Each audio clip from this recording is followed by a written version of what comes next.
So just because you have a capacity to be intuitive or psychic does not mean you have spiritual hygiene. That means nothing. It means you have an aptitude to tune into the field and see what you see. If you are not clean and your filter is not clean, okay, I'm telling you, like, you can cause people a lot of harm. How did I become a spiritual teacher? There's a big turning point here. I got clean and sober 40 years ago. I'm actually going to be clean and sober 40 years, January 2nd. And my life changed. And I changed. And the only way you can be clean and sober is if you are going to have a full-on change, like mind, body, spirit change, where you are no longer the person that you were, and you discover who you need to become.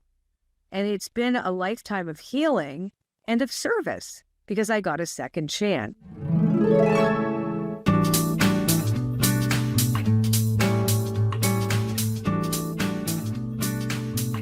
Colette Baron-Reid, thank you. Welcome to Fear Unzipped. Yay, yay, yay. Oh my God. Can I just say how much I love the name of your podcast? Okay. So when Beth wrote me an email saying, would you like to go on this podcast? So I looked it up and I listened and I was like, I love this person. And I think just the word Fear Unzipped, like for us to understand how that impacts us, and since we're being so conditioned to be dunked in the fear, the fear vat. So I was like, I'm all about this. I didn't even know what we were talking about, but yes, I will go. Yes. Oh, Colette, thank you. And speaking of Beth, I need to shout out. I love her so much. Okay. Me Beth, too. Beth Grossman is the greatest publicist ever, but not just that. She is a beautiful human that only wants to put goodness out in the world. I love her so much. She connected us. So I'm extra grateful. So there you go, Beth. Little shout out. Yay, Beth. Yay, Beth. You know that she gives out little angel pins? I know. So she sent me a couple angel pins. She's such... People love it. I know. Well, we love her, and she's putting so much good. We need all that good and love put out in the world. Yes, we do. I want people to get to know a little bit about you. Now, the first thing is, Colette, my office isn't big enough for all your books and all your oracle cards. It's just not big enough. So I'd have to, add another 3,000 square feet. Okay. You're a best-selling author. You're an internationally acclaimed oracle expert. Hello. Spiritual intuitive, personal transformation thought leader, business strategist, artist, musician. I love you're a musician. You're a singer, a writer, an educator. You've authored 19 people best-selling oracle decks. Yep. And 7 books. And one of the books. Eight, because of this one. Okay, so we're going to stereo you here. I have it. She has it. It's called The Art of Manifesting. Mine is backwards. Mine looks backwards. It's just the way that, you're seeing it differently. It doesn't matter because the book still works. Who cares? It's pretty. The other thing about this book that I love, and I think you put thought into it, is it opens and it stays open where the fold is. And it really bugs me when I'm trying to read something and it folds. And me too. And it feels, the cover is sort of suede like. I love the book, but we're going to get into the book later because I've got stories right now. Yes, now. Colette, will you tell us what you're like as a kid with your family before you got into all of this magic? I'll try to condense it. So you asked me specifically, what was I like in my family? I had great parents, just so you know. They came over from the old country after World War II. My mother was German, but she was actually Polish and French. My father was Serbian, but also Serbian and Mongolian. They were 20 years apart. They met in Canada, so I'm Canadian, in a boarding house, and the rest was history. My dad was 50 when I was born. So you got to remember, he came from a culture where it was very misogynist. I wouldn't say misogynist because he loved women, and that was a problem. But he always said, after I met your mother, I was like, oh yeah, my mom said he was like total womanizer until her. It was so true too. He just hung it up as soon as he met her.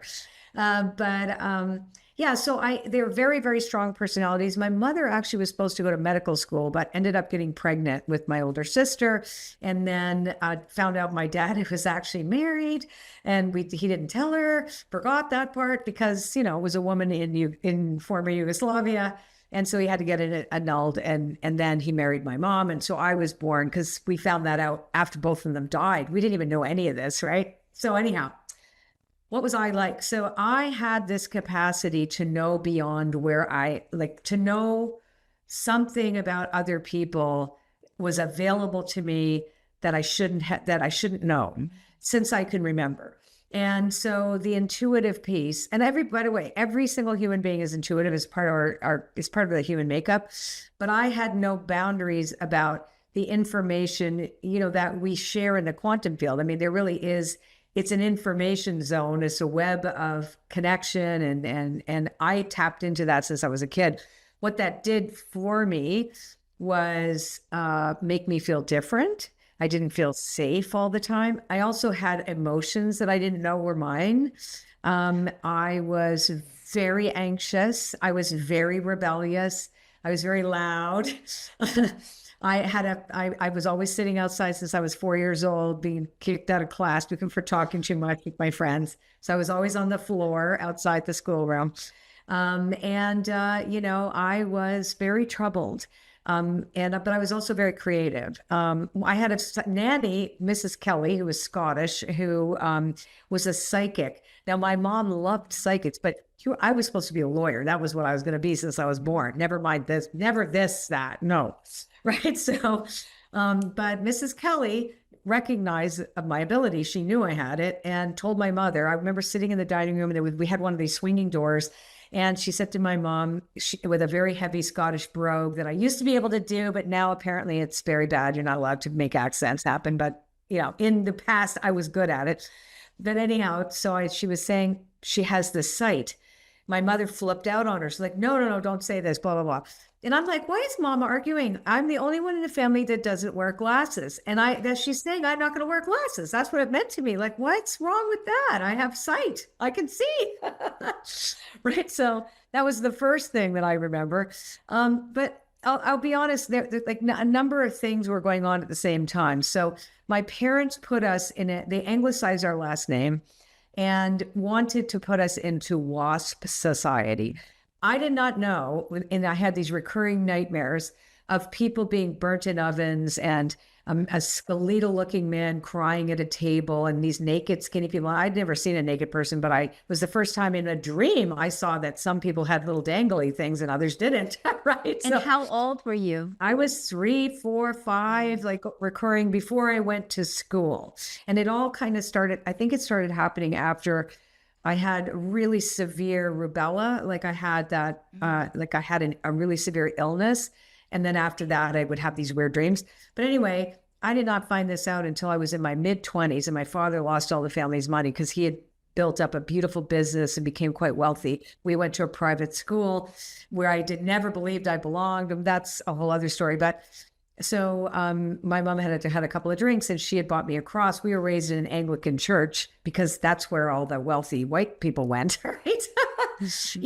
And she was German. Nobody would eat her cake and all this. And they had heavy accents. My dad never lost his Slavic accent. Anyway, so I found out that my mother told me she'd take that off. And I went, why? Because I had a beautiful cross on she bought me. And she goes, because you're a Jew. And I was like, what? Right. It turns out now I realize that's not really true because her mother was not Jewish. I did all this genealogy on it.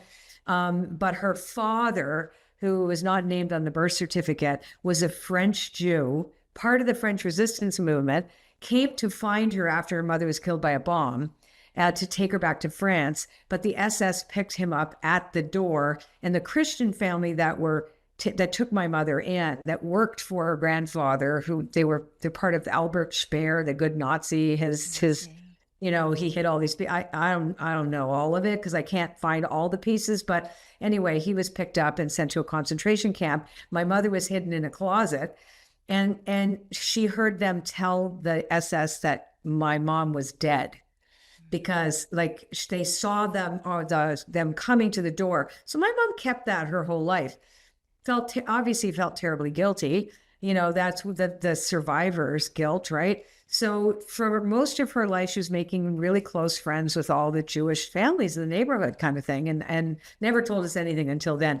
As I said, the father being Jewish, it's supposed to be the mother's line. That makes me automatically Jewish. But bottom line is that, there is obviously, and it's not Ashkenazi because I had my DNA done. If Sephardic Jew doesn't show up in DNA, that's the Spanish, right? He was French, Spanish, right? Which makes sense for her look. She was gorgeous. My parents were very, very handsome people. Anyway, so why am I telling you this? It's because I dreamt about all these things when I was a little kid. My mom wouldn't pick me up. So not only did I get a message that I have this access, but that there was something wrong with that access, because I would tell my mom and I wanted her to hold me and she didn't want to, because it was like. Did she not want to hold you because it was scary? Yeah, she was afraid of me. Oh, man. Yeah, she was afraid that I would out her. You can't be that. Like her, you got to think about that. You grow up fearful, right? In my mother's womb, I adopted the fear of being found out. Okay, right? You get that? Because in Germany, you have one drop of Jewish blood. It didn't matter that your mother wasn't, according to the Jewish faith, you went to the concentration camp too with all your little friends. So my mom knew that you could never say who you really were to anyone, right? So that you were not safe. So my mom, everything she did was to keep us safe. It was about safety. And if you were well-to-do and you had an anglicized last name and you could make yourself successful in white Anglo-Saxon, which is what, in Canada, that's what it is. Now, my dad was titled, supposedly, when he was alive, he was born in 1908. So it turns out to be a barony, like in English, right, thing. And English people love to know if you are titled, well, that's a thing. Okay. It means shit. I'll be honest with you. In Yugoslavia, then I think it just meant that you had extra cows. I don't know, or extra goat. My dad milked it. Was like, right. So we got into all these places, which I think was complete bullshit, to be honest with you, because I can't find any real record of that, but that's what happened. And he was very well known. He was a counter-espionage agent during the war. And he was like, he did know a lot of people in the echelon of that. So I believe that's true, but those people died too. But all of those people emigrated to Canada. So anyway, they worked their entire lives ensuring that we would be safe. And I'm only going to speak about myself. And then here I come. I start taking drugs. First I'm bulimic when I'm 14. I can't cope with the feelings. That's all about control. And you can hold on to your fear, right? So I'm going to vomit up, whatever. I started with an eating disorder. Then I was anorexic. Then I started taking alcohol. And then because I gained weight, because the bulimia didn't work, I blew up like a balloon. Then I started taking speed. And then all I ever wanted to do was be a singer. I have visions, and that's discounted. And by the way, too, at my father's funeral, after my father's funeral, because they died back to back. They couldn't handle it. My dad lost millions of dollars. It was taken away. It was not his fault. And my parents died paupers. My mother got a brain tumor from fear. Yeah. From fear. Fear will do that. Fear will create all kinds of illnesses. Yeah. Right? Lots. Yeah. So you asked the question, right? And I'm answering it. It's perfect. Yeah. Right? So fear has been part of my life since I can remember. Fear of persecution, fear of being found out, fear of not being enough, fear of of being a fraud, fear of, like, a lot of those things I'm not afraid of today. Of course I'm not. However, that deep-seated sense of not being safe ever. Then when I'm 19, and I'm going to, well, you can always edit it out. For people, I know these days, you got to be so careful. Everybody has trauma. You might traumatize somebody, but I was gang raped when I was 19 and I got over that. So there's a lot of shit that happened to me in my early 20s. After university, all I wanted to be was a singer-songwriter. I went to law school. I did all these things. I didn't want to be there. I felt like nobody understood me. I didn't belong anywhere. And so when you have a lot of fear that you're not safe, what do? You find circumstances not to be safe in. Mm-hmm. It's not a blame thing, but I really, truly believe I am am not responsible that I have trauma, but I am responsible to deal with this trauma and to heal from the trauma. I'm not responsible to take care of yours, right? That's 100%. such an important thing, because so many of these young self-diagnosed people on the internet use that. They toss that word around way too easily, and it's become, a thing. So, oh, you're traumatized me. You don't really know what that is until you know what that is. Mm-hmm. So I end up in the music business like I wanted to be. And I hook up with this guy who worked closely with a Black artist who died, very, very famous in the 80s. Very famous guy. I'm not going to say his name, but it's something to do with super and freak. How's that? And I'll just say that. And so I learned how to freebase cocaine. So I'm talking, first I started, I wanted to run away, and I left home and doing all these things, and I'm drinking and I'm taking drugs and I'm working in bars, and I was singing, and I was living the life of the rebel. And I'd had this horrible thing happen. And then my mom told me not to tell anybody. That was the other thing, because I had a horrible infection, and I couldn't have kids as a result of it. But I didn't tell anybody until I collapsed. And my mom said, because she was gang raped by Russian soldiers, the same age at 19, the same month of the year. Yeah. So I literally reenacted her life. So I was a frightening thing. I totally get it. Like, on one hand, she loved me, and on the other hand, here I am doing all these things that were her biggest secrets and the things that she most wanted to hide. And there I am out there, like, basically killing myself in front of her. So now I see things, but I'm not okay, right? So just because you have a capacity to be intuitive or psychic does not mean you have spiritual hygiene. That means nothing. It means you have an aptitude to tune into the field and see what you see. If you are not clean and your filter is not clean, okay, I'm telling you, like, you can cause people a lot of harm. Thank God I didn't do any of that for a living while I was drinking and drugging. But people used to call me 411 and ask me what I knew about something, because I could see. And I would find things like where drug dealers hid their acid. I would go find it at a party, and then we would go off with my friends and do it. Like, that's how I was. I'm telling you, like, you're really asking for it. I'm telling you. How did I become a spiritual teacher? There's a big turning point here. I got clean and sober 40 years ago. I'm actually going to be clean and sober 40 years, January 2nd. And my life changed, and I changed. And the only way you can be clean and sober is if you are going to have a full on change, like mind, body, spirit change, where you are no longer the person that you were, and you discover who you need to become. And it's been a lifetime of healing and of service, because I got a second chance. So I went into a 12-step program. I'll be honest, like, I know you're supposed to not say that and whatever, but I did. At the same time, I was going to Unity Church, and I was studying all these things. Like, I was very fortunate. It's actually why this book that I just wrote with my partner, Anna Denning, because it's a full circle from 40 years, because it's how I started learning how to manifest with vision boards and all these artistic things, because I was an artist too, and getting clean and sober. And I'm learning how to become a new person and discovering who I needed to become to have the life I say I wanted. But it was a long process. So this is what really, so much of it fascinates me, but what really fascinates me is you knew you were going to be a singer. That was what your love in life was going to be, a singer. You're not doing that. And so I think we often think that we're going to be something, like, this is my dream, I'm going to do this, but the universe has other plans. Something else. I saw myself, listen to this. My big dream was to stand in front of thousands of people. Like, here's the thing. I did get the record deal much later. I got 2 albums out on the EMI music label. I got all that. I didn't want it when I got it. It was so unhealthy for me to do it. So it's funny when you let it go and it comes back in the form that's right for you. And then you still got to make a decision. Like, well, I did want this for my entire life, but this is really, I can't handle it.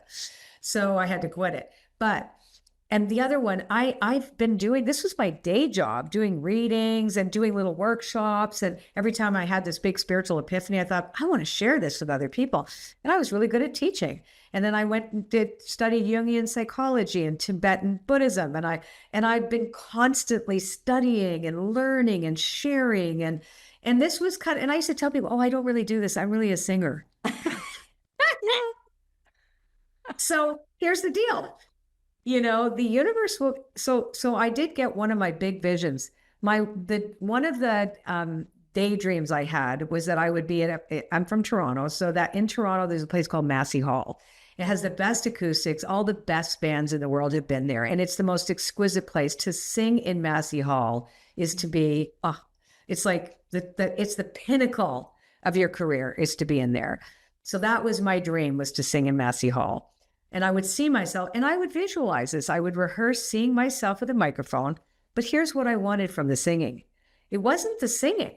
It was that my voice could heal the people in the audience the way music had healed me, right? And that I was making a difference to the people who were there in the audience, the way I've sat there mesmerized and changed by music.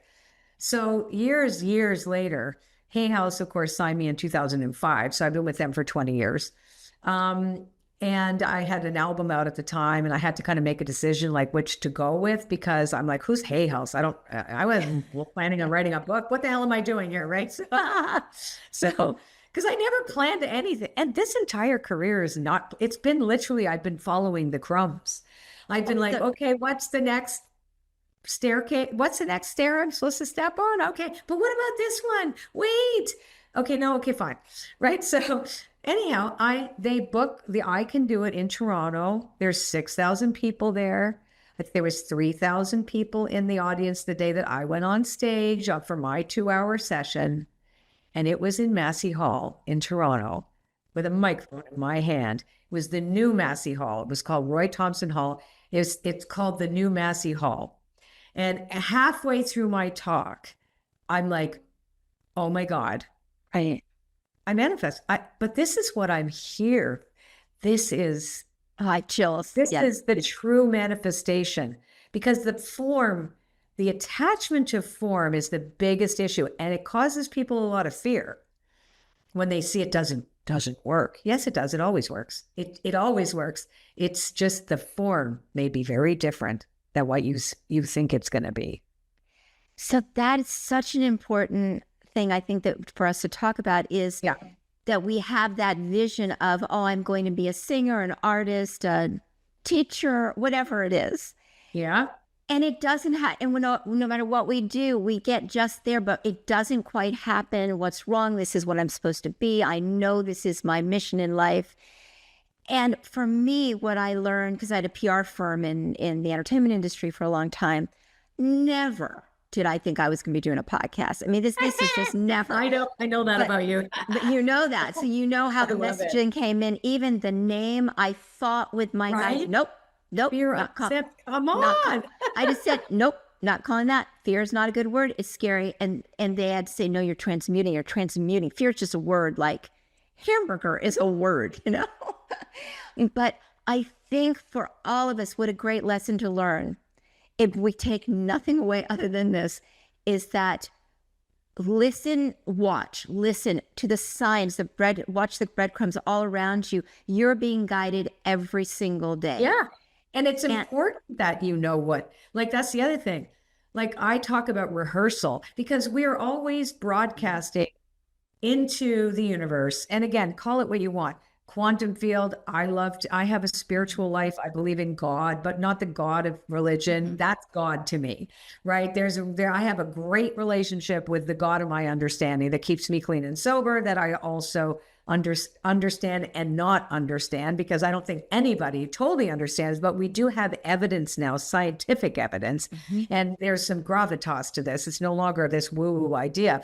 We can really say that the quantum field, or the field of potential, responds. It responds in kind, and we are built to sort through information and look for evidence that the thing that we are rehearsing is true. So we've got these the reticular activating system in our brain, like a bouncer who's got the guest list, who's saying, you get to come in, you don't get to come in. Oh no, wait, we got to get rid of the fear people. We don't want them now. Oh, she's manifest. Oh boy, she wants to do lots of gratitude. Every day there's gratitude. Well, it doesn't know that it isn't here yet. It's going to start looking for it. More reasons. Oh, over here, you're going to be really grateful for that. Oh, wait. Like, right. Oh, look, here's the perfect form. It was a hilarious story. You were going to love this. Okay. So I do, I'm in the art of manifesting. I talk about rehearsing gratitude, rehearsing a state of being, because I want the universe to hear me. I don't want to deal with the conditioning of terror and fear and division and all that bullshit that when we look at media, we're being played. We're being completely played in our own little echo chambers. We're not the ones benefiting from that. I'm not a conspiracy theorist, but I'm just saying you just have to have a pair of eyes to see this. Anyhow, so I want to broadcast something good. Now, yes, I want what I think I want, right? But I also say, surprise me, because I know what I think I want, but I want you to surprise me. So here's what happened. So I'm rehearsing gratitude. So most of my friends have had New York Times bestsellers. I have never had one probably because my stuff has been so niche. I never even thought of having one. I never thought I would ever have something that could have one, but this book could, right? And I've had like really cool celebrities have posted about it already. Like Jen Aniston posted, like there are people are like saying, this is a really cool thing. So I'm in my hot tub. I call the cauldron of magic. I'm thinking, yeah, New York Times. I'll admit it. I'll say, why not? Why not me? So I go in, I put it on a drawing, NY Times, right? That's what I write, but I'm just super grateful for it. But why do I want the New York Times bestseller? It's not to get a bestseller. It's because that would mean that lots of people are benefiting from the book, right? Lots and lots of people are going to benefit from the book if that's true. Also my ego, but I kind of discount that because I'm like, yeah, you go away. You go sit in the corner. That's fine. Yeah, that's not what we're looking for here. So I tell my head of my brand, I call her up and I say, guess what I did? I put New York Times on a drawing. Want to see? Here. So she was laughing. I start laughing like, maybe this could be, like in a couple of years, who knows, right? So 2 hours later, Beth sends me an email. The New York Times would like to invite you to come and talk to them about teaching the art of manifesting to their staff. Can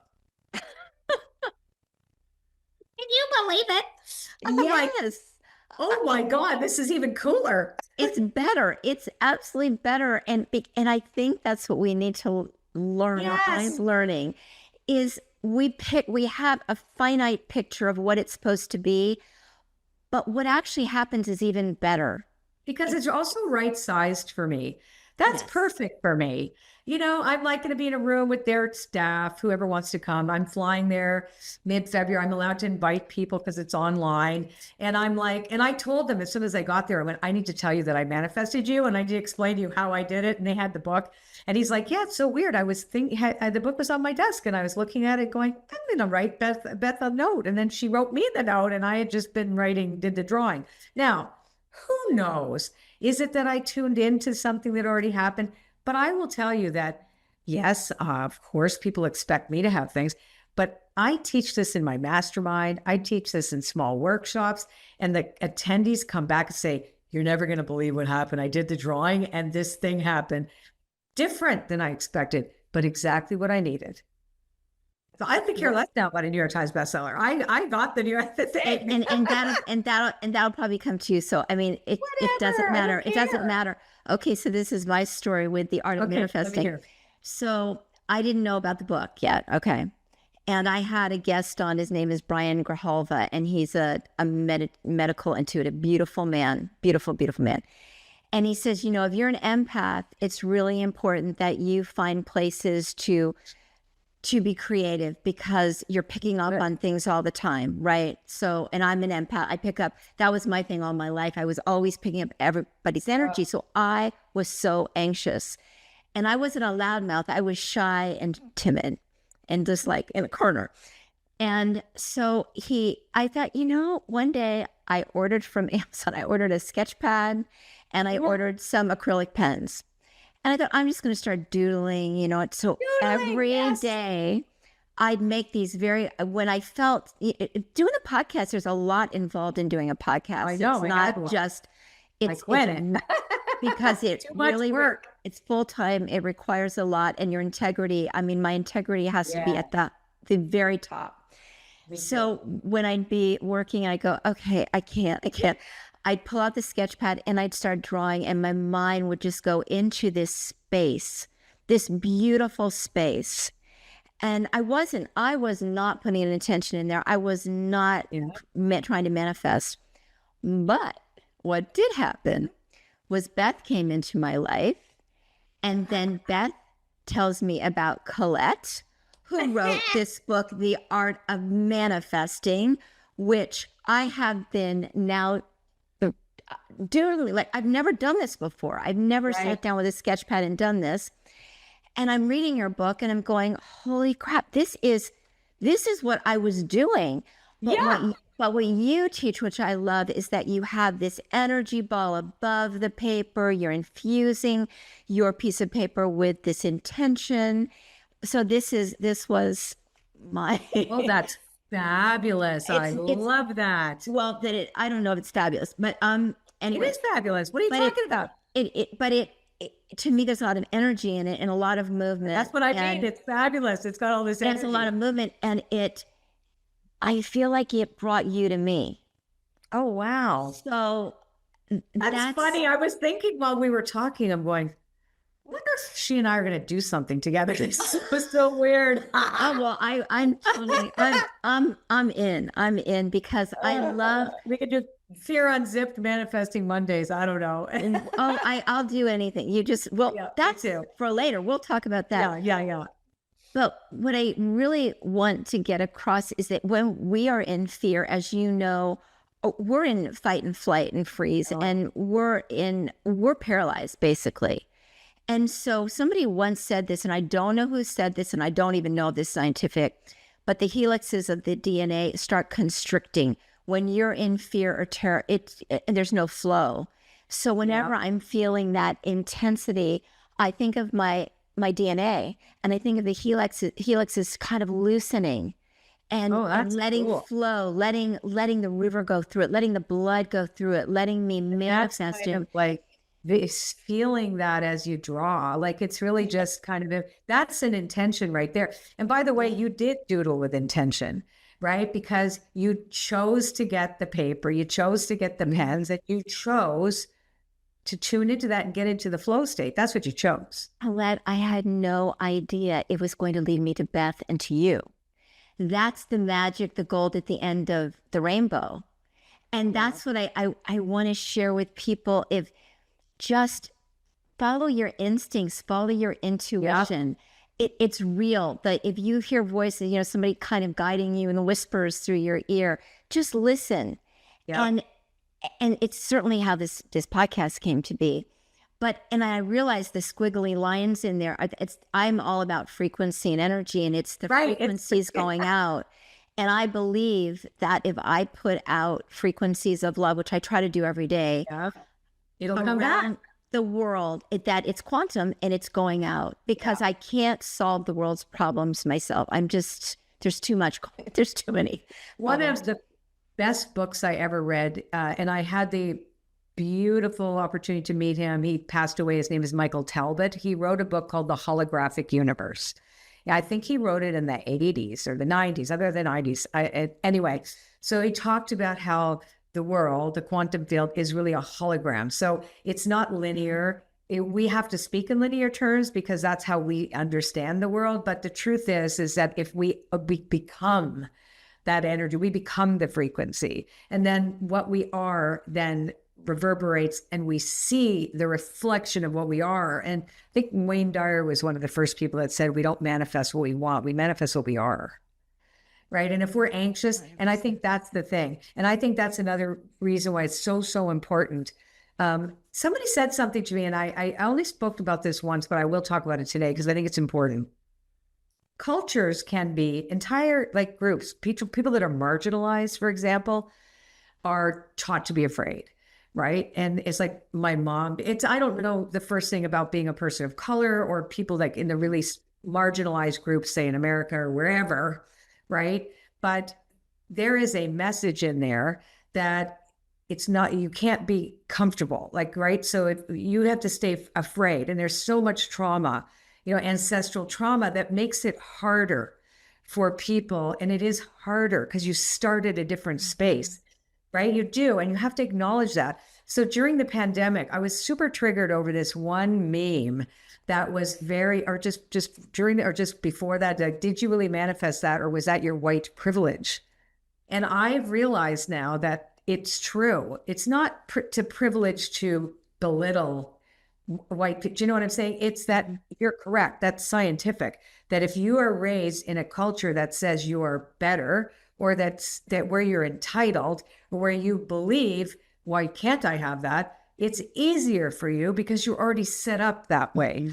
That's why we have to make things more equal for people to help. You know what I'm getting at? So it's really haunted me because I'm thinking about the relationship between that, how it was for my mom too, like, and why they believed that they had to work hard because they came to Canada with a huge chip on their shoulder. My mom, you know what I mean? It's like, so they had to work extra hard.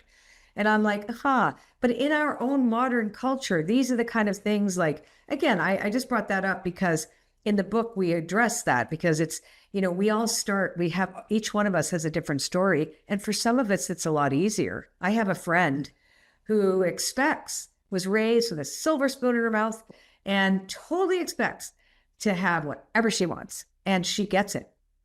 She just expects it. And she works hard. She's going to work hard. She's going to put some effort in. She doesn't even deny it. It's not a possibility. It's just not going to be. And I actually try to emulate her because I have a lot of fear that something won't happen. And I've had to work on my own stuff. Right, go ahead. What I found is the fear, it's sort of a stop sign that, if you're in constant fear, because I was in fear most of my life. But I was successful, whatever that means, whatever that means. I had a PR firm. I loved my work. But I was always worried about the other shoe dropping. I was always worried about, oh my God, what if somebody says this or says that? I don't feel that. I don't feel that now. And putting this podcast out there, I've said many times, I wouldn't have done this 10 years ago. I would have been too scared, Colette. Do you edit? We edit, but just not the way you think. Okay, I'm just curious. Because you can take out whatever you think is not appropriate for you. For the conversation, because I can swear sometimes. I just realize, oh, did I just swear? What did I do? Anyway, okay, good. Well, I like just a free flowing. Nothing's ever planned. It's completely unscripted, and whatever. Yeah. It feels like there's a bubble that happens of consciousness, and when I do this podcast, I don't know, and great. And it just always feels good to me. It's a space that I feel really good in. And then so you were saying about your PR thing and how you felt it, but you were always anxious, right? So I was always anxious, and so now learning about neuroscience and metaphysics. So when I learned about neuroscience and neuroplasticity, that we can rewire our brain. We never have to be in fear all the time. We can rewire it. And I did it. And then when you rewire it, the metaphysical part comes in like a bulldozer. Your intuition gets really, really strong. Yeah. And my connection to the other side and I just don't question any of that anymore.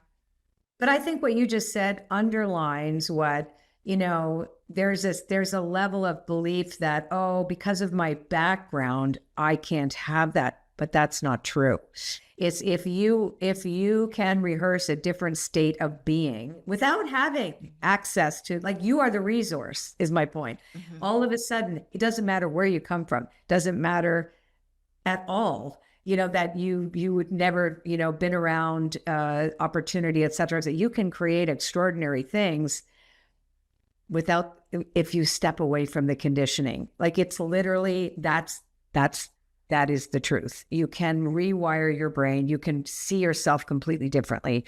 You have to be the one to reinforce it and not expect the world to reinforce it, because the world reinforces the opposite for a lot of people, right? It just does. So we have to remember that the outer world doesn't have to behave for us to do the changing and for us to start calling in something different. It's so true. And I've seen it happen for people extraordinary things happen for people where you think, wow, right? They just said, I'm not staying here. I'm going to make a different life for myself. I'm not allowing this to tell me who I am.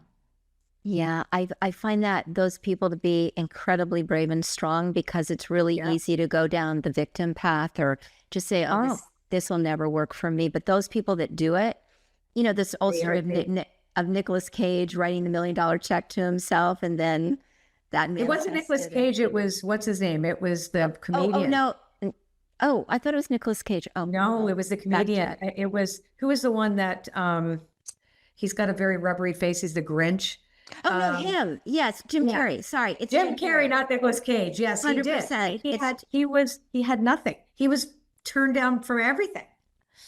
He couldn't get anything going for himself, and he stood up there and he said he wrote himself, I think, and then he got a $10 million check. It was a $10 million check. That's the money he got for Dumb and Dumber. Yeah. That's the whole story. And he's a perfect example of somebody who says, I'm not taking my where I come from, and I'm not allowing that to take, my past cannot tell me my future. And I think right now, because frequencies, energies are moving very, very quickly, that it's easier to manifest right now. I think if you really, really dive into it and you really believe it, with every cell in your body, I think people are going to find that manifesting is going to come to them a little bit quicker. And certainly with this book. And can you talk about why drawing, just doing art in that way and not being in a museum kind of artist? Oh God, you don't have to be, you just have to know how to draw a line that's bad, a very, a non-straight line and a circle that can look like a potato. That's my line. If you can draw a bad circle and a funny line, you can do this. So it's the action, the motor response. When you are moving, this is a different part in your brain that lights up, but gets you out of anxiety. So just think about this. When we make choices, when we're anxious and when we're in a trauma response, right, which is so true. Like I had to go do EMDR during the pandemic. Because I couldn't protect myself. When that thing happened to me, I learned to protect myself by turning possum. Like, go ahead, do whatever you want, just don't kill me, right? Wow. And then I'm like, that's been my reaction. I can go after somebody if they go after you, but I can't. I don't know. I can't. So I had to actually get help for that, because I was dealing with thousands of people online, and then like all of the stuff that's going on, and I was afraid to do anything wrong or say the wrong thing or whatever. I just so badly didn't want to hurt anybody. And then I'm like, and then all of this shit was going on in the world. And I'm like, okay. How am I going to deal with this? So I started painting. And the painting was so healing. I would paint 5 a.m. This is one of them. This is one of the paintings, but I did 44 giant paintings. I tuned into these beings and whatever. They're on my website now for sale. They became a deck. And then I broke my foot and I couldn't stand in front of a canvas anymore. So that's why I got into the line drawing, because I was fascinated with line art. I thought, I need to doodle. I'm going to take a class for 7-year-olds, which I did. Right. I took a grade 2, neuro art for grade 2. Right, for grade 2. And then I actually went down the rabbit hole because I had always been interested in the art of Greg A. Dunn, because it looked like neurons. And I'd always doodled like that. Like my doodles looked like that. They looked like eyes, but I had all those weird lines. I'd already been doing it for years. So, so when you do this, you forget yourself. That's why you don't worry about how it looks. It's just the doing of it and feeling a feeling. And I always say, get stupefied in gratitude. Just get into gratitude. Don't think of anything specific. Just feel the feeling and just go. Go round and round, round, and don't go wherever you want to go. I mean, I'd give you specific things in the book to do, but if you just start there, you lose all attachment, your ego quiets, everything is sublimated, but your connection to spirit. And then it's whatever you want. It's so beautiful. What I've realized is that if you try to control a situation, that's where another stop sign comes in. We really can't control where something is going to go. I mean, you can control to a degree, but I can't control where this podcast is going to go. You know, it's going to just kind of have a life of its own. But I think that's the other thing is that it's not control. When you're drawing, you're just going outside the lines. You're just going off the paper. You're drawing these little squiggles and things. And it's so comforting. It's really funny. My husband, when he comes home now, he says, "Did you draw today? Can I see what you did?" Yeah, I'm drawing all the time. Yeah. All the time. And it helps because I have anxiety. And I've had it since I was a kid, and I'm an empath like you, and I need something to take me out of myself that's fast. That's the other thing. I won't remember how to do the tapping. I have a million protocols, and I don't remember them when I'm stressed out because my brain goes, rank. But I can remember to take a pen and doodle. And I get my best ideas doodling, and I let go, and I trust. It's like you let go. You really let go in the line. You let go. And it is a process of mindfulness, but I think it's mindlessness because you lose the mind. The mind, like that's the other thing. This is, I know that there's many different types of intentional line arts under the umbrella of the neuro arts, but what I wanted to create was something that had no intellectualism attached to the actual doing of it. Even though it's very heavy sciencey, I describe it as nerd alerts in the book. Like, nerd alert, want to hear this? My favorite. My friend Anna Denning is an incredible, I joined her membership site. We got to be really good friends, and I had originally asked her to join. I got the book deal because I taught everybody at Hay House how to do it. They're like, "We need to give you a book." I'm like, "Oh, really? Okay." So then I said, "Do you want to write a chapter on this other type of liner?" And she said, "Sure." And then I'm like, then we both found out we were putting energy to the paper. I'm like, "Wait, you do that too? Do you do this too?" I'm like, "Yeah." I said, "We need to put this in the book. Want to come and do the book with me, the whole thing?" Right. So we developed this very specific method, the Art of Manifesting method, which has 7 specific steps of what do you do with the paper, the dot, the portal, the draw. What do these things mean so that you can just let yourself go in them? And I wanted it to be no rules. Like if you want to put glitter all over your thing, go ahead. Yeah. You know what I mean? If you want to, there's no rules here, and it does need to be beautiful. It will be beautiful because you will have done it. But I want people to feel the freedom and the liberation and not to get bogged down with too heavy intellectualism about how lofty this is or how you're going to ascend somewhere. It's just, to me, it's just bullshit. It's like, no, you want to get grounded. You want to clean out that anxiety. You want to clean out the stress. You want to be plugged into the universe, like plug in. You want to play with it. You want to say, what about this? Like my apartment. So we have an apartment in Toronto. We needed an office in Toronto because our internet out in the country is terrible. And I'm like, we need an office, but we need one where we can sleep over. So we had, because we live out of town. So we're looking. I was insisting on this particular area of the city because we had lived there before. And we're like, okay, of course it's got to be there. I have the best credit. I have the best thing. I've never been late on a payment. I'm very honest. And I'm really high integrity, yabba, yabba, yabba. Great, people back me up. Every single place turned us down. We were like, what the F is happening? So I'm insisting it's this one neighborhood. I saw it in my head. It was near the water, all this stuff, because I got all these downloads. I know where it is. It's got to be the beaches. We're like, what is this? So I went, oh, I didn't do a drawing. I just need to surrender this. If it's not for us, if it's a bad idea altogether, take it away. I always say, just take it away. If it's not working, I'm too attached to this. I'm getting anxious now. So we say, fine. So all of a sudden, the most perfect place appears in the beaches. So I'd done a drawing. As soon as I put the last thing on it, I said, well, we love our neighbors. It's safe. It's beautiful. It's wonderful. It's affordable, whatever. Or because it's the way it describes my place already where I live out of town, or that's it. So just surrender. Whatever happens, happens. I felt very calm after. Bingo. Here comes this perfect place. On the way there, they canceled. So I'm so frustrated. So my realtor says, well, there are 2 units at this other building that I'd love you to go look at. I said, I don't want to go there. It's all this construction. It's not, the building isn't finished. I don't really, I've been there a few times to see it. It's not really my kind of place. I don't want to go there. And she goes, it's a nice day. Come on, let's go. So I'm like, well, I don't really want to go there, but fine. Okay, so we go to the building. We have a 6 number for my house out of town. To get into the 1 unit, that's the same exact 6 numbers as my address. We go in there. It's so gorgeous. I'm like, are you kidding me now? And it's soundproof. I don't hear any of the construction. So I'm ready to say yes. But my husband says, now that we're here, why don't we go look at the other one?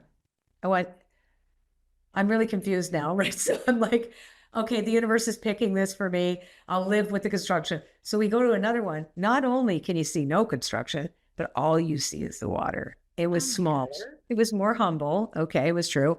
It was smaller. It was cheaper. It was, I would say, more affordable. And it was perfect for us. And they accepted us on the spot. So I go up to my drawing. This is crazier. So I had just doodled all these windy little things. It exactly looks, there is a boardwalk here. And it goes exactly, I didn't know. And it was exactly the way I drew it. And I drew a sun at the end, one end of the drawing that was east. And the sun, this is an east facing window. Like, it's crazy. So I'm like, you can't make this shit up. So it's like, but it was like, I would never have done it. So that's the other thing.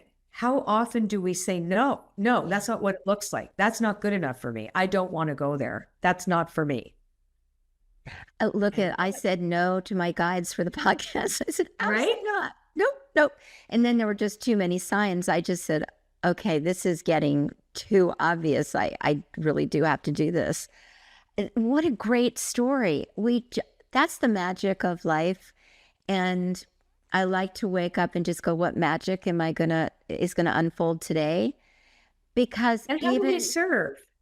And how do that magic, right? Oh, well, exactly. And I do say, I say daily, just please, everybody just open up your hearts with love. Just please spread that out. If there's nothing else you can do, just spread the love out, because we need that more than ever now. We're in very interesting times. So you have 19 Oracle decks. How did those come to you? Other than a couple of them that Hay House asked me to do, they all just came as an idea. And I see, I'm an animist. I believe in everything is alive. Like, my book's alive. It's like, things are alive. And they came knocking. And they said, you have to make me. You have to make me. So I made them. And now I'm not making them right now. I'm just in that, I'm good. I'm doing this now. But they came to me as gifts. I believe I've received all my projects, all of them, including the 2 that Hay House asked me to do a goddess deck, and they asked me to do a crystal spirits deck, both of which the first one I wasn't that interested in until I did a lot of academic research around it. And then I really did feel called. I felt very, very called. And on the first one, and crystals have always been my thing, even though I was of interest to me. I thought it was fascinating. Yeah. So I have hold this crystal. Yeah. Right. So I have an affinity to crystals, and they speak to me. They're alive. Right. So I said, yes, those were ones that were asked me to do. All the other ones came to me. The spirit animal, which is one of my best-selling decks still to this day, was from my dad. My father knew how to read Turkish coffee cups. And so he taught me how to read them. And he taught me about spirit animals, because in the Slavic tradition, the old Slavic folklore, spirit animals are part of it, right? That they have them. In all cultures in the world, there's something like that. And my dad shared with me, when you saw an animal, this is what it meant. And he went through all these animals. And I'm like, wow. And he says, yeah, this is the spirit of the animal coming to speak to you about this. So that really is dedicated to him. And I started looking at also some of the different cultural commonalities, which is fascinating, like Serbian or Slavic folklore, ancient, is very similar to North American indigenous culture, to their, it's fascinating. Yeah. Very, very similar. So there was a Serbian professor that did all this like studies on it, how cross-cultural, commonalities, right, is really, really interesting. Anyway, so I did that. And then all the rest of them, the latest one, Guide to the Hidden Realms, actually was the first time where the beings came and the lexicon wasn't first. Usually I have the language first, and then the art comes after. But this one was like, we're going to tell you how to make this deck. And I'm like, okay, I've never done it this way. And that was the latest deck that I did. But so when you say the beings come, what are you physically seeing the beings, or no, is that? They're like a vision. They're like, I remember them. I can see them in my mind's eye. Like when I close my eyes, I can see them. And when I'm standing there, I can bring them to life with I can say, oh, this is who you are. Oh, wow, this is who you are. Yeah. So that's how that happened. Like they showed me who they were. And I'm like, you want me to paint you? You want me? I don't know if I can. Right. So half the time I was like, I have no clue if I can do this. I have no idea if I can do this, but I'm going to do it. And then Hay House saw 4 of the paintings and said, you really need to make a deck of these. And I said, well, I have no idea if I can call 40 more of these together. And I said, if I can't, I'm going to quit. If I can, sure, let's see. Well, they all came barreling at me. And then at the end, it was done. That was it. I couldn't come up with it. I couldn't draw a face if you paid me. Like, well, it was weird. I was like, I cannot do this now. It's like, this is so strange. See, this is what I really love, because I look back on some things I've done. I go, there's no way that I did that. Oh, like, I don't. Yes. Like, where did it come from? Where did all of this come from? So what do you do? Do you work with people? Do you do readings for people? Not anymore. What do you? So I do readings twice a month in something called Spirit Jam for my membership. It's $22 a month. People can come, and it's actually the friendliest place on the internet as well. I think no one's allowed to talk about politics. No one's allowed to talk about anything that could possibly divide us in there. And it's a really wonderful membership. So I do that there, and I do mediumship, coaching, whatever. It's just a free-for-all twice a month. And I do it out of love, right? It's very inexpensive. People can come, and I retired from one-on-one readings many years ago because I just had this life that was created. And I typically work one-on-one only with founders of companies in my Spirit of Your Business intensive, where I take founders through a 3-day thing. They come to my house, they do. And then I work with them for, X amount of time.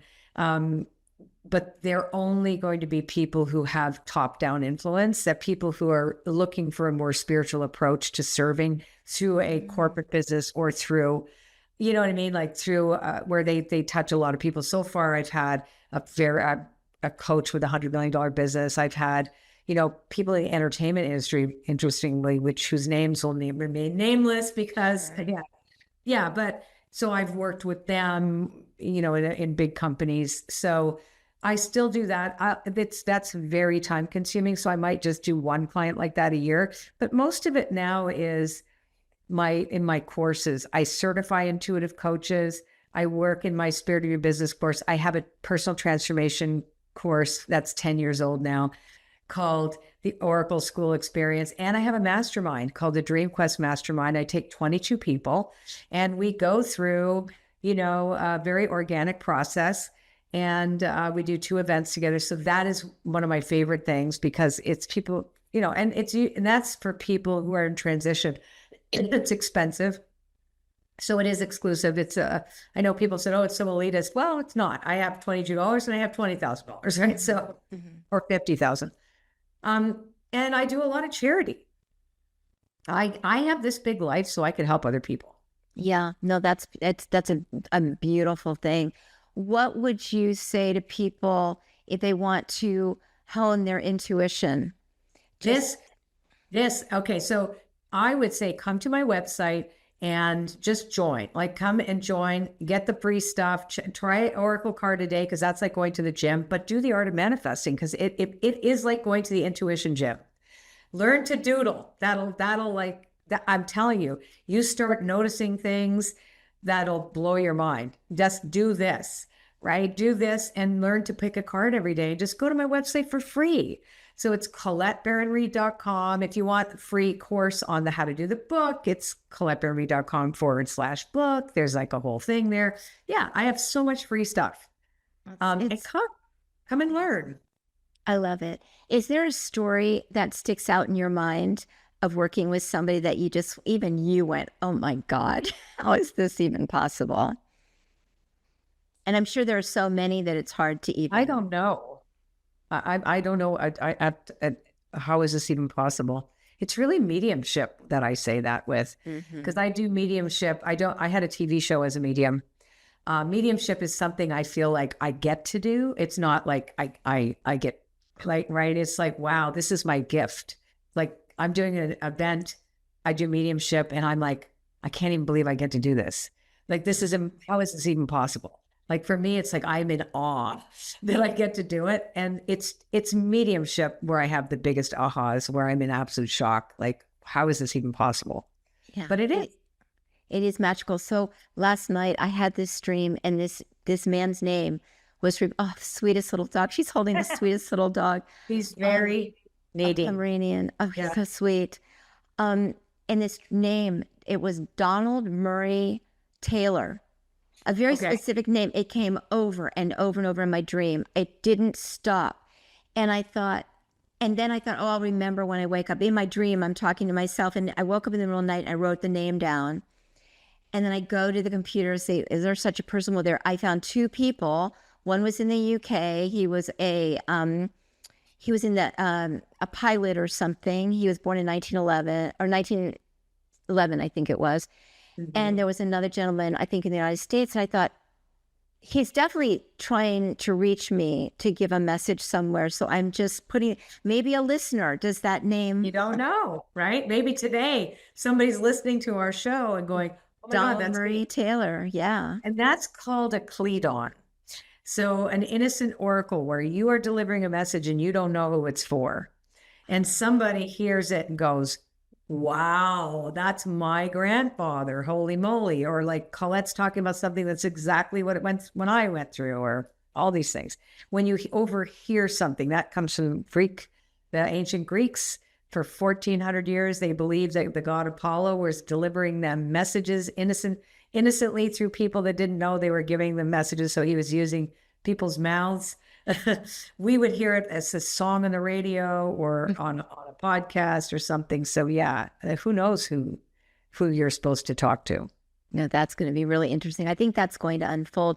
Well, we have covered this hour amazing. Well, I have so many things I'd love to share. I'd love to talk to you more about, but maybe that means coming back here. Maybe.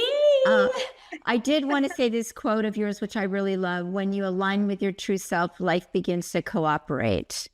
Yeah. And I know that to be true for myself, because I feel like I'm in alignment with my true self, or getting more and more so. And life does cooperate. I mean, look, you're here on my podcast. So I ask questions. I have a few questions I ask everybody. Can I ask you a few questions? Okay. Yeah. All right. So my first question is, what is your number one go-to strategy to relieve mental distress? Doodling. Mm-hmm. And holding my dog. Exactly. I know it's so healing. Pets and doodling, pets and art. Yes. We just and I like, pets and doodling. Yeah, for sure, doodling and laughter. Oh, laughter is it. We don't laugh enough. I think we need to laugh more. What's one of the best pieces of advice you've received in life, personally or professionally? When I got into sobriety, into recovery, they told me that if I lived one day at a time, if I could trust God, clean house, and help others, right? And in one day at a time, my life would change in miraculous ways. Living one day at a time was the best advice anyone ever gave me. And this too shall pass. Well, and it worked. It worked. Oh, it's still working. Incredible. It's working every day. It's not perfect. Doesn't take away difficulties. Shitty things happen. The whole life happens. That's what I want, the full catastrophe. That's what John Kabat-Zinn says. All of it. We're here. I always say this, we're human. So we're here to explore emotion, all the different emotions. How lucky we are that we get to experience all those emotions. And, you know, we always say that if you grieve deeply, you've loved deeply. It's just, we get to feel this. And I think that's really important, to feel all those emotions. What does a successful life look and feel like to you? Oh, I love, like being, like I have a great husband. We hold hands a lot and we kiss for more than 6 seconds. Because that apparently puts the endorphins. That's what we've learned. Successful life is having dogs. It's having friends. It's staying sober. It's having enough to share with others. It's the awe of life. It's the freedom to express myself. It is music. It's music and art. Yeah. I have the life. I have it. Yeah, exactly. Oh. It's not, and you know what's really funny? It's never about money for me. You know, I remember when I first got sober, I had nothing and I felt like the richest person on the planet, right? For me, it's not about the trappings of success or what I think is successful. You can be miserable. I like to have it, but that's not what I go after. For me, it's experiences that are meaningful experiences and lots of dogs. Oh, I agree. If I could have an animal sanctuary, that's what I would end up doing. It's my favorite. My favorite. Okay, complete this sentence. In the past, I was, and now I am. In the past, I was a victim, and now I am free. Yeah.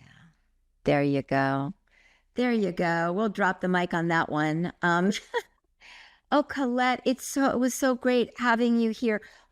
Where can people find you? ColetteBaron-Reid.com. Just go there, sign up for my free oracle cards. Go check out the book there if you want the free stuff that comes with the book. ColetteBaron-Reid.com/book, and come and check it out.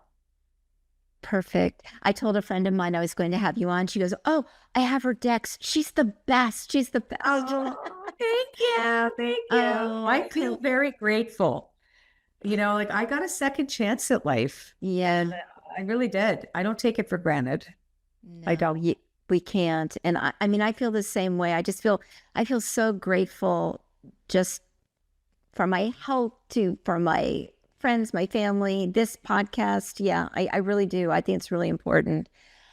And if people enjoy this podcast, I like to say, please, please, please give it 5 stars.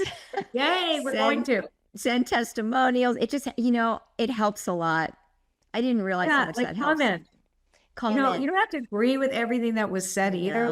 But it's like, and that's the other thing too. I think it's really important that we have thoughtful conversations. Like I say things about subjects that people could get triggered about or whatever, and that's okay. Like I'm curious, what are we most afraid of and why? And how can we come together past that, past all that fear and the rage and the anger and the fear and the more fear, the fear and the fear and the fear, because that's really what causes everything is the fear of the other. Fear causes separation. Yeah, and separation. There are people out there that love to create that separation. So here in this space, we're bringing it all together. We don't have you. Go away. Yeah. You are not welcome here. No. This is when we say you don't have to agree with us, we don't do troll. Yeah, we don't do trolling. We don't do troll. No. This is space of love, nurturing, caring. Yeah. And we're going to vaporize fear a bit. Anyway, Colette, beautiful having you here. What's your dog's name? This is Bisou, which is French for kiss. And I have another one called Tinkerbell. All you want to do is kiss that little Bisou. I know. Right. Go ahead. I'm interrupting you. Thank you so much for being here. This was just wonderful for me. Oh, loved it. Thank you. Yeah. Sending lots of love. Lots of love.